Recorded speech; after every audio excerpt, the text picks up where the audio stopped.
everyone. In this lecture, we will study about motion. हमारे daily life के अंदर हम मोशन के बहुत सारे एग्जांपल देखते हैं। जैसे हमारी कार मूव कर रही है, हम साइकिल चला रहे हैं और हमारी जो अर्थ है रिवॉल्व कर रही है अपनी एक्सिस पर। ये सभी क्या है, मोशन के एग्जांपल होते हैं। मोशंस क्या होता है? Change in position with respect to time. मतलब किसी भी ऑब्जेक्ट की टाइम के साथ साथ उसकी पोजीशन भी चेंज हो, वो हमारी क्या होती है? मोशन होती है। अभी मोशन क्या होती है? हमारे कोई भी ऑब्जेक्ट है, वो रेस्ट में भी हो सकती है और वो मोशन में भी हो सकती है।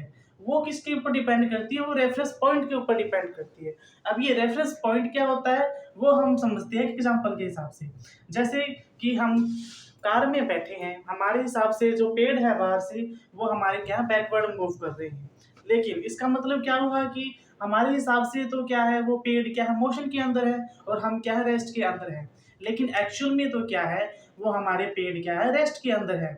तो हमने यहाँ पे क्या है, रेफरेंस पॉइंट हमने क्या माना है, कार को माना है। लेकिन कोई भी आदमी जो बाहर खड़ा है, उसके हिसाब से तो हम क्या है, रेस्ट के अंदर नहीं है।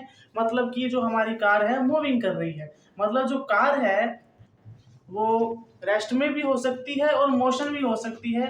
उसका उसका जो पता कैसे चलेगा, वो रेफरेंस पॉइंट से पता चलेगा कि हमने रेफरेंस पॉइंट किस चीज को मानना है।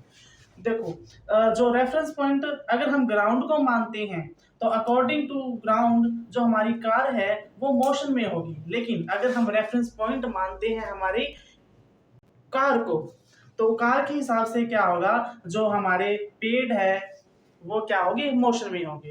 यही होता है रेफरेंस पॉइंट। सो हमारा जो मोशन की डेफिनेशन क्या होगी कि if position of an object is changing with respect to time और with respect to an observer. मतलब कि कोई भी पोजीशन है चेंज हो रही है किसी भी ऑब्जेक्ट की विद रिस्पेक्ट टू ऑब्जर्वर, वो हमारी मोशन होगी। अगर हम पोजीशन टाइम ग्राफ देखें हमारे मोशन का, वो क्या होगा, स्ट्रेट लाइन में होगा।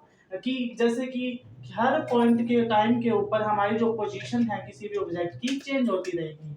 जैसे कि इस टाइम पे ये पोजीशन होगी और इस टाइम पे ये पोजीशन होगी। हमें पोजीशन टाइम ग्राफ मिलेगा मोशन का स्ट्रेट लाइन के अंदर। अब हम रेस्ट की बात करते हैं। रेस्ट क्या होता है?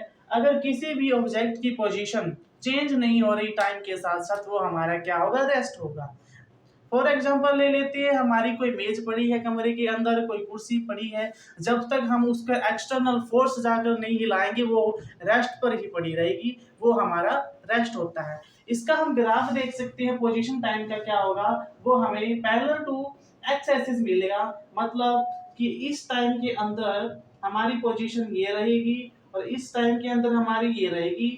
यहाँ पे जो किसी भी ऑब्जेक्ट की पोजीशन नहीं चेंज हो रही, अलग अलग टाइम पे हमारी जो पोजीशन है किसी भी ऑब्जेक्ट की, वो हमारी सेम मिल रही है। देखिए इस ग्राफ को आप ध्यान से देखिए, यहाँ पे क्या पता चल रहा है, ये जो टाइम की लाइन है टाइम की, वो parallel to X X Y axis है। जो हमारी जो ये लाइन दिख रही है पैरेलल टू वाई एक्सिस दिख रही है। इसका मतलब क्या हो रहा है, जो एक ही टाइम पर हमारे किसी भी ऑब्जेक्ट की दो पोजीशन या मैनी पोजीशन हो सकती है, लेकिन ये इम्पॉसिबल है। तो हमारा जो पोजीशन टाइम ग्राफ कभी भी पैरेलल टू वाई एक्सिस नहीं होगा किसी भी ऑब्जेक्ट की मोशन का। ठीक है,